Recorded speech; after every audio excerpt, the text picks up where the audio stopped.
Single dad worked as janitor for the Paralyzed Millionaire. She said, "You're hired as my husband." Hello everyone, and welcome back to Romance Rewind Stories. Before we dive into today's incredible story, I have a small favor to ask. If you're enjoying these heartwarming tales, please hit that subscribe button and turn on the notification bell so you never miss our latest uploads. It's quick, it's free, and it's the best way to support us in bringing you more emotional romance stories. And here's something I'd love to know. Where are you watching from today? Drop your city or country in the comments below. I always enjoy seeing our amazing community from around the world. Oh, and if this story touches your heart, don't forget to hit the like button. It really helps us grow and reach more people who love these kinds of tales. Now, let's get into today's story. Single dad worked as janitor for the Paralyzed Millionaire. She said, "You're hired as my husband." The late shift at Westbrook Industries meant cleaning offices after everyone went home. For Archer Kane, 34 and barely making ends meet as a single father, it was honest work that paid the bills and let him be there when his 6-year-old daughter Ruby woke up in the morning. The hours were brutal, 10 p.m. to 6 a.m., but at least nobody looked down on him during night shifts. He was invisible, which was exactly what he needed, except for her. Magnolia Westbrook, 29 and CEO of the company her grandfather founded, worked strange hours. Often Archer would arrive at 10 p.m. to find her still in her corner office, working late into the night. But unlike the day staff who rushed past him without acknowledgement, Magnolia always looked up when he entered to empty her trash. "Good evening, Archer," she'd say, her voice warm despite the exhaustion that lined her face. "Evening, Ms. Westbrook," he'd reply, careful to maintain professional distance. What most people didn't know, what Archer had only discovered by accident 2 months into working there, was that Magnolia Westbrook used a wheelchair. She hid it remarkably well during business hours, conducting most meetings via video conference from her office, arriving and leaving through a private entrance. The world saw a powerful CEO. They didn't see the car accident 3 years ago that had stolen her ability to walk. Archer had found out late one night when he'd entered her office to find her struggling to reach files on a high shelf, her wheelchair positioned as close as possible, but not close enough. "May I?" he'd asked quietly, and she'd looked at him with such relief mixed with shame that it had broken his heart. "Please," she'd said, "and Archer, could we keep this between us?" "Of course, Ms. Westbrook." After that night, things changed subtly. Magnolia started keeping files within reach. Archer started arriving a few minutes early to make sure her office was perfectly organized. They developed an unspoken routine. He'd refill her water, adjust the blinds to her preferred angle, and she'd leave him notes thanking him for small kindnesses that her well-paid staff never thought to provide. "You have a daughter," Magnolia said one night, surprising him. It wasn't a question. Archer paused in his work. "Ruby. She's 6. How did you have her drawing on your cart?" Magnolia pointed to the crayon picture taped to his cleaning supplies, a stick figure labeled Daddy, holding hands with a smaller figure labeled Me. "She's talented. She's everything," Archer said simply, his voice thick with emotion. "Where's her mother?" The question was gentle, not prying. "She left when Ruby was 2, Archer admitted, surprised at how easy it was to talk to this woman. "Said she didn't sign up for motherhood, that she was too young to be tied down. Haven't heard from her since." "I'm sorry," Magnolia said, and he could hear genuine compassion in her voice. "That must be incredibly difficult." "We manage," Archer replied. "Ruby's happy, healthy. That's what matters." What he didn't tell her was how he'd lost his job as a mechanical engineer after taking too many days off when Ruby got sick, how no other engineering firm would hire him after that, how he'd ended up cleaning offices just to keep a roof over their heads. The night everything changed started like any other. Archer arrived at 10 p.m. to find Magnolia's office dark, which was unusual. Then he heard it, a sound that made his blood run cold. Someone crying, trying to muffle the sound and failing. He should have walked away, should have respected her privacy, but something about those broken sobs pulled him forward. "Miss Westbrook." He knocked softly on her partially open door. "Are you all right?" "Go away," came her voice, thick with tears. "Please, just—" But Archer had already seen her through the crack in the door, and what he saw made him push the door open despite her protests. Magnolia sat on the floor beside her wheelchair, tears streaming down her face, a bottle of pills scattered around her. The wheelchair had tipped over. She must have tried to reach something and fallen. "I can't do this anymore," she said when she saw him, not even trying to hide her breakdown now. "I can't keep pretending I'm strong enough, capable enough. Look at me. I can't even stay in my own wheelchair. I'm pathetic." "You're not pathetic," Archer said firmly, moving quickly to right the wheelchair and then kneeling beside her. "You're human, and you're having a bad night. That's not the same thing." "You don't understand," Magnolia sobbed. "Everyone expects me to be this powerful CEO, to run this company like my grandfather did, but I can't even walk. I can't—" She gestured helplessly at the pills. "The pain today was unbearable. I took too many. I shouldn't have, but I just wanted it to stop." Archer's heart clenched. "How many did you take?" 4, maybe 5. I don't remember. More than the prescription says." Fresh tears spilled over. "I'm so tired, Archer. Tired of pretending, tired of being strong, tired of being alone." "You're not alone," Archer said, and carefully, gently, he helped her back into her wheelchair. "And we're going to call poison control right now to make sure you're okay. Then we're going to talk about getting you some real help. Not just for pain management, but for everything." "Why do you care?" Magnolia asked as he pulled out his phone. "I'm just your boss. You should be calling security, getting me fired for being unstable." "You're not just my boss," Archer said quietly. "You're the woman who noticed my daughter's drawing when no one else sees me at all. You're the person who leaves thank you notes for a janitor, who says good evening like you actually mean it. You're someone worth caring about, Magnolia. And right now, you need help, so I'm helping." Over the next hour, Archer stayed with her, called Poison Control, who confirmed she'd be okay but needed monitoring. Made her tea, let her cry without judgment. And when she finally exhausted herself and asked him to just sit with her, he did. "I haven't told anyone," Magnolia admitted in the quiet of her office, her voice hoarse from crying, "about how bad it gets.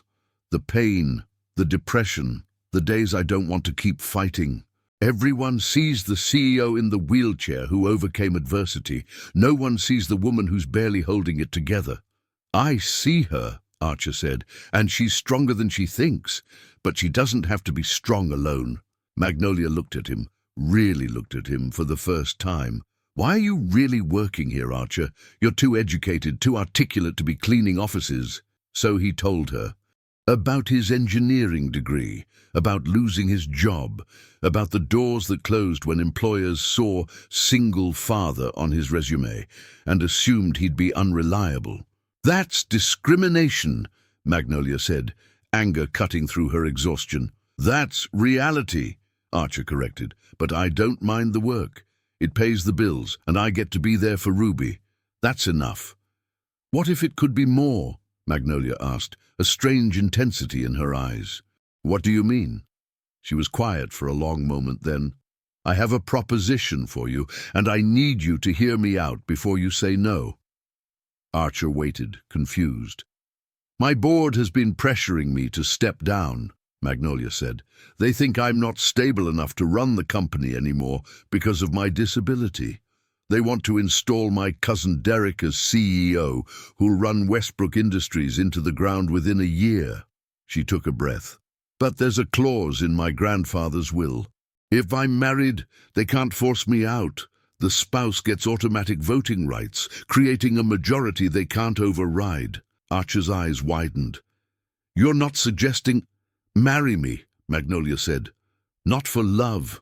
I know that's absurd. But as a business arrangement, you need financial security for Ruby. I need to keep my company. We could help each other." "That's insane," Archer said, standing up. "Magnolia, you don't marry someone you barely know just to—" "I know you better than I know most people in my life," Magnolia interrupted. "I know you're kind, reliable, devoted to your daughter. I know you don't pity me or see me as my disability. I know you stayed with me tonight when you could have walked away. That's more than I can say about most people who claim to care about me." "What about love?" Archer asked. "What about building a real relationship?" "Love is a luxury I can't afford right now," Magnolia said bluntly. "I need to save my company. You need to provide for Ruby. This solves both problems." "And when you don't need me anymore? When the board backs off and you meet someone you actually want to be with?" "Then we divorce," Magnolia said. "Quietly, amicably. I'll make sure you're set up financially. Ruby's education paid for, a house in your name, a trust fund that ensures you never have to clean offices again, unless you want to." Archer stared at her, his mind reeling. It was crazy, absolutely insane. Marry his boss, a woman he barely knew beyond late-night conversations during his shift, just for convenience and security. But he thought about Ruby, about the tiny apartment with paper-thin walls, about the mounting medical bills from her last bout with bronchitis, about the future he couldn't give her on a janitor's salary. "I need to think about it," he said finally. "Of course," Magnolia replied. "Take all the time you need." Archer didn't sleep that night. He lay in his small bed, listening to Ruby's soft breathing from across their shared room, wrestling with the decision. By morning, he knew what he had to do. "I'll do it," he told Magnolia when he returned to work that evening. "But I have conditions." "Name them," she said. "Ruby comes first. Always. Any decisions about where we live, how we live, she gets considered." "Agreed. I want a real job at the company, not charity. Something I'm actually qualified for. Put my engineering degree to use. I'll create a position in our R&D department, head of mechanical innovation. It's been needed for years. And," Archer took a breath, "if this is going to work at all, we try to be real friends. No more boss and employee, just two people trying to help each other." Magnolia genuinely smiled for the first time since he'd known her. "I think I can manage that." They married quietly 2 weeks later. Just paperwork, really, in a lawyer's office with Magnolia's attorney as witness. No white dress, no flowers, no pretense of romance. But when Archer slipped the simple band onto Magnolia's finger and she did the same for him, something passed between them. Recognition, perhaps, or possibility. Moving into Magnolia's accessible penthouse was an adjustment. Ruby was thrilled. "We have so much space, Daddy, and Maggie has an elevator in her house." But Archer felt out of place among the wealth. "This is weird," he told Magnolia one evening after Ruby was asleep. They sat in her spacious living room, the city glittering below them. "A month ago I was cleaning your office. Now I'm living in your house wearing a wedding ring, pretending to be your husband." "We're not pretending," Magnolia corrected gently. "We are married. The motivation might be practical, but the reality is real." She wheeled closer. "And Archer, you're not living in my house. This is your home too now, our home. You need to stop acting like a guest." "I don't know how to do that," he admitted. "Neither do I," Magnolia said. "I've lived alone since the accident. Having people here, you and Ruby, it's strange. But it's also—" She trailed off, searching for words. "It's not as terrible as I expected," Archer laughed. "High praise." "I meant it's nice," Magnolia corrected, a smile tugging at her lips. "Having people in the house again, hearing Ruby laugh, someone to talk to besides my nurse and my lawyer. It's nice." Over the following months, nice became something more. Archer started his new position and discovered he was genuinely good at it, that his ideas mattered, that his engineering degree hadn't been wasted after all. Magnolia relaxed in ways her staff had never seen, smiling more, laughing at Ruby's antics, slowly letting her guard down. And Ruby bloomed. She adored Magnolia, called her Maggie, sat in her lap while they watched movies, helped push her wheelchair through the park, like it was the best game ever. "She doesn't see my disability," Magnolia observed one day after Ruby had spent an hour racing with her through the penthouse. "She just sees me." "Kids are good at that," Archer said. "Seeing what matters." "What do you see?" Magnolia asked, her voice soft. Archer really looked at her. Not his boss, not the arrangement that had saved them both, but Magnolia. The woman who read bedtime stories to his daughter with different voices for each character, who listened to his engineering ideas and offered genuine insights, who'd started leaving notes again, but now they said things like, "Thank you for making coffee," or "Ruby's drawing from today made me smile." "I see someone I'm starting to care about," Archer admitted, "more than I should given our arrangement." Magnolia's breath caught.